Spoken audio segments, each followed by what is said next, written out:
Good day. Welcome to First Take on YouTube. That's Stephen A. Smith. I'm Molly Karam, and this is a YouTube exclusive. Shall we do it, Stephen A.? Yes. Class is in session, and the 2023 NBA rookie class has showed up to play. Overall, #1 Victor Wembanyama is leading the pack, averaging 19 points a game, while the Thompson twins already making their mark. The rookie class receiving praise from a 4-time NBA champ. Listen up. When you look at this rookie class, it doesn't really look like a rookie class. Like even our two rookies, like you put those guys in the game and they don't make mistakes that rookies make, you know, and it's the same thing like for the Thompson twins and Wemby, you know, and you start to look down the list, even Marcus Sasser, like they don't look like rookies, you know, and so I think it's an incredible class, but the Thompson twins, like, I don't know, man. I feel a way about the Thompson twins and Wemby because those guys are making it much harder for me to continue to make all defensive teams as these young guys come in defending the way they're defending, you know. So I'm happy to see it. You know. SA, what do you make of Dre's comments? Well, first of all, I think it's incredibly important coming from Draymond Green because regardless of how new school he wants to claim that he does have an old school mentality in certain respects in terms of making sure that praise is given to those who earn it. And so when he talked about rookies on Golden State, Ziemski or whatever his name, however you pronounce it, and Tracy Jackson Davis out of Indiana, and he's talking about young cats that come into the league not making mistakes. And then you look at Amen and Ausar Thompson, the twin brothers who are in Houston and Detroit, respectively, and what they bring to the table defensively, along with Wembanyama and what he has shown he can bring to the table defensively. Let's not forget Scoot Henderson in Portland, only averaging 8 points a game, but we all know his potential. We're looking at Brandon Miller, a rookie in Charlotte, averaging 13 points a game.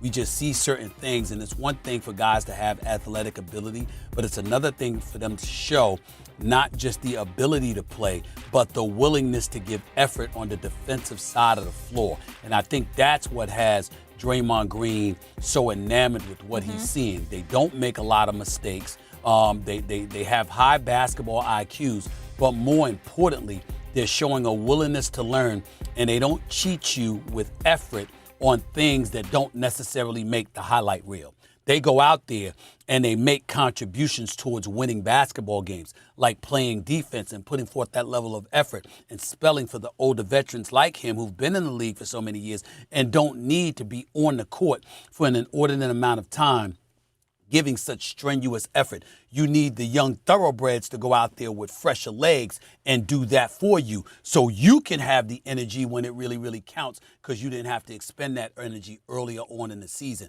Those are the kind of things that I interpreted Draymond Green talking about.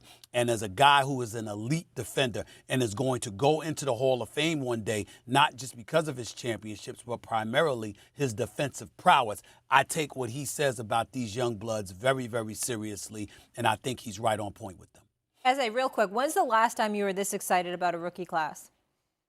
Well, you know, for me personally, I mean, you know, when I think about Vince Carter, I think about the 1996 class with Allen Iverson, Stephon Marbury, Ray Allen, and all of these boys. There's been plenty of classes that I've been more enamored with, but that was because of their spectacular abilities and their offensive prowess.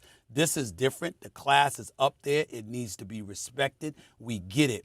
But it's really their workmanlike approach to contribute to winning, their high basketball IQ, their commitment to things that don't come associated with the spectacular. It's to be respected. But there are a few classes that were clearly more spectacular. I certainly am not going to deny that.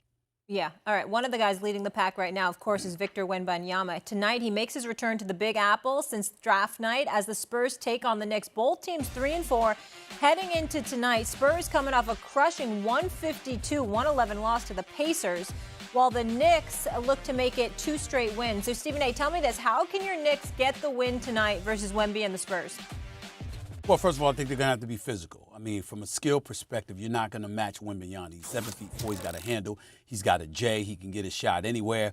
Obviously, he can do some things for you in that regard from the perimeter that most people on the planet his size would never be able to do. That's number one. Number two, the Spurs got a nice young squad with some athletes, Vassell and all of these other guys that can play.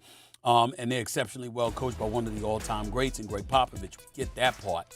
I just think if you're the New York Knicks, what you have to do is play with the level of urgency that we're accustomed to seeing from a Tom Thibodeau team.